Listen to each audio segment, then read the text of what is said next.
नमस्कार, श्री स्वामी समर्थ. आज आपण एक अतिशय पवित्र आणि शक्तिशाली विषय जाणून घेणार आहोत आणि तो म्हणजे अधिक मासात नामस्मरण का करावे आणि कसे करावे.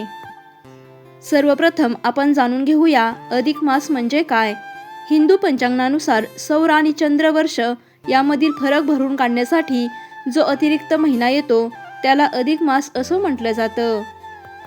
हा महिना भगवान विष्णूंना समर्पित आहे, म्हणून याला पुरुषोत्तम मास असंही म्हटलं जातं. या महिन्यात नामस्मरण का करावे, कसे करावे याविषयी संपूर्ण माहिती आजच्या या व्हिडिओमध्ये आपण पाहणार आहोत, त्यामुळे हा व्हिडिओ शेवटपर्यंत नक्की पहा. या महिन्यात केलेली साधना, जप, दान आणि सेवा 100 पट अधिक फळ देते असं म्हटलं जातं. या महिन्यात देव खूप लवकर प्रसन्न होतात.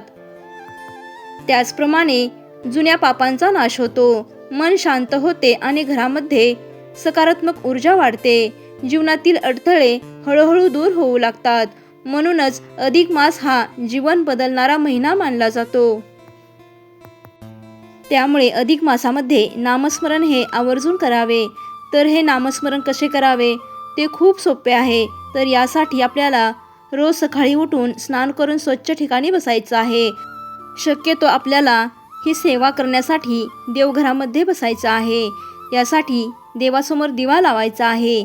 मन शांत करून हा मंत्र जप करायचा आहे.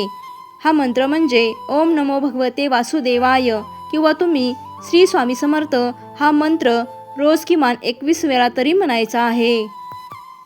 जर तुमच्याकडे वेळ असेल किंवा तुम्हाला शक्य असेल तर 108 वेळा सुद्धा हा जप तुम्ही करू शकता. हा जप करत असताना मन शांत ठेवा, बोलणे टाळा, पूर्ण श्रद्धा आणि विश्वास ठेवा. डोळे बंद करून देवाचे स्मरण करा. महिलांसाठी खास सूचना: स्वयंपाक करण्यापूर्वी 2 मिनिटे नामस्मरण करा. घरकाम करतानाही मनात जप चालू ठेवा. दर गुरुवारी विशेष जप करा. लक्षात ठेवा, नामस्मरणासाठी मोठे नियम नाहीत. मनापासून केलेला एक जपही लाख मोलाचा असतो. त्यामुळे शक्यतो अधिक मासामध्ये नामस्मरण चुकवू नका. शेवटी एवढंच सांगते, अधिक मास हा फक्त महिना नाही, तो तुमच्या आयुष्याला नवीन दिशा देणारी संधी आहे. आजपासूनच सुरुवात करा आणि फक्त 21 वेळा नामस्मरण करा. व्हिडिओ आवडला असेल तर लाईक करा आणि अशाच आध्यात्मिक व्हिडिओसाठी चॅनलला नक्की सबस्क्राईब करा.